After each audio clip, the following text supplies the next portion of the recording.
আসসালামু আলাইকুম শিক্ষার্থী বন্ধুরা, আয়ুষ একাডেমির ভগ্নাংশ অধ্যায়ে আপনাদের স্বাগত। আমাদের আজকের আলোচ্য বিষয় পানিপূর্ণ পাত্র এবং খালি পাত্রের ওজন বের করা। শিক্ষার্থী বন্ধুরা, আমরা এই যে প্রশ্ন টপিকসটা রেখেছি, আমরা জানি এই টপিকসের সাথে আমরা খুবই পরিচিত।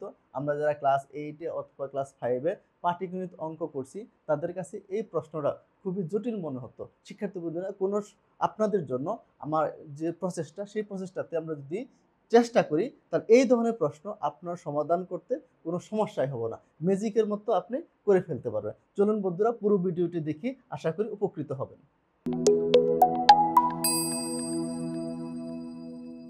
শিক্ষার্থী বন্ধুরা, আমাদের আজকের ভিডিওর প্রথম প্রশ্ন, পানি ভর্তি বালতির ওজন 12 কেজি, বালতির অর্ধেক পানি ভর্তি হলে তার ওজন দাঁড়ায় 7 কেজি, খালি ভর্তির ওজন কত? শিক্ষার্থী বন্ধুরা, এই ধরনের প্রশ্ন বিভিন্ন পরীক্ষাতে প্রায়শই আসে থাকে, সুতরাং এই প্রশ্নটি খুবই ইম্পর্টেন্ট এবং এটাতে আমরা দেখছি এটা বিভিন্ন ধরনের যে প্রাইমারি স্কুল, তারপর হচ্ছে এনটিআরসি এবং বিভিন্ন বিসিএসেও আসছে। সুতরাং এই প্রশ্নটি খুবই ইম্পর্টেন্ট, মনোযোগ সহকারে দেখবেন, আশা করি আপনারা উপকৃত হবেন।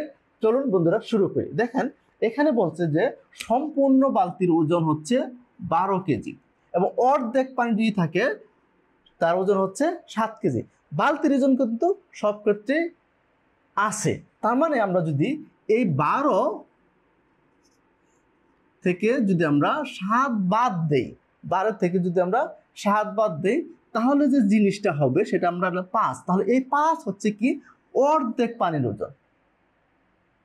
বুঝতে পারছি জিনিসটা? তাহলে এই 5 হচ্ছে অর্ধেক পানির ওজন। তাহলে সম্পূর্ণ পানির ওজন কত হবে? যেহেতু অর্ধেক পানির ওজন হচ্ছে 5, তাহলে এটাকে যদি আমরা 2 দ্বারা গুণ করি, তাহলে হব আমরা যে 10 পেলাম, সেই 10 কি সম্পূর্ণ পানির ওজন। তাহলে সম্পূর্ণ পানির ওজন আমরা পেয়ে গেছি।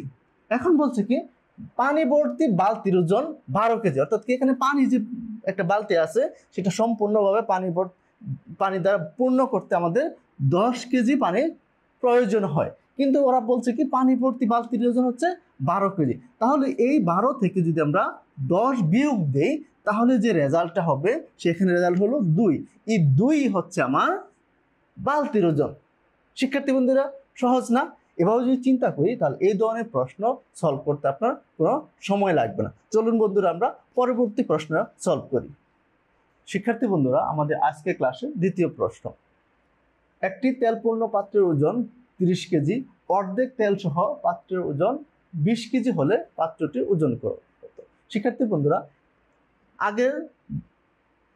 বন্ধুরা, আমরা একটু আগে এই ধরনের প্রশ্ন একটি সমাধান করে এসেছি।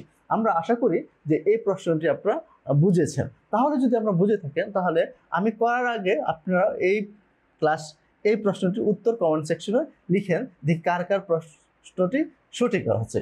তাহলে বন্ধুরা, আমরা শুরু করি।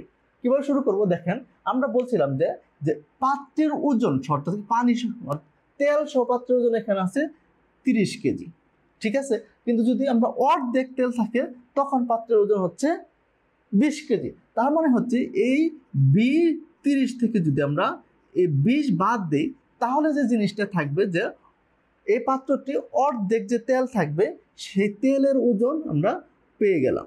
তাহলে অর্ধেক তেলের ওজন কত? 10 কেজি। তাহলে পূর্ণ, অর্থাৎ কি পাত্রটি তেল দ্বারা পূর্ণ করতে কি পরিমাণ তেল লাগবে সেটাকে যদি আমরা 2 দ্বারা গুণ করি, তাহলে হচ্ছে কি আমাদের 20 কেজি তেল লাগবে। অর্থাৎ কি পুরো পাত্রটি যদি আমরা তেল দ্বারা পূর্ণ করতে চাই, তাহলে আমাদের কি 20 কেজি তেল লাগতেছে। তাহলে পাত্রটির ওজন কত?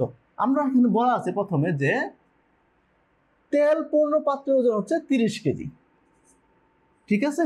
আর আমরা বলছি এখানে পাইলাম কি এই পাত্রতে তেলের ধারণ ক্ষমতা, অর্থাৎ কি পরিমাণ তেল আছে সেটা হচ্ছে 20 কেজি। তাহলে এই 30 থেকে যদি আমরা 20 বাদ দেই, তাহলে যে এখানে যে উত্তরটা হলো, সেই রেজাল্টটাই হচ্ছে আমাদের এই পাত্রের ওজন। তাহলে আমাদের এই পাত্রের ওজন কত হচ্ছে?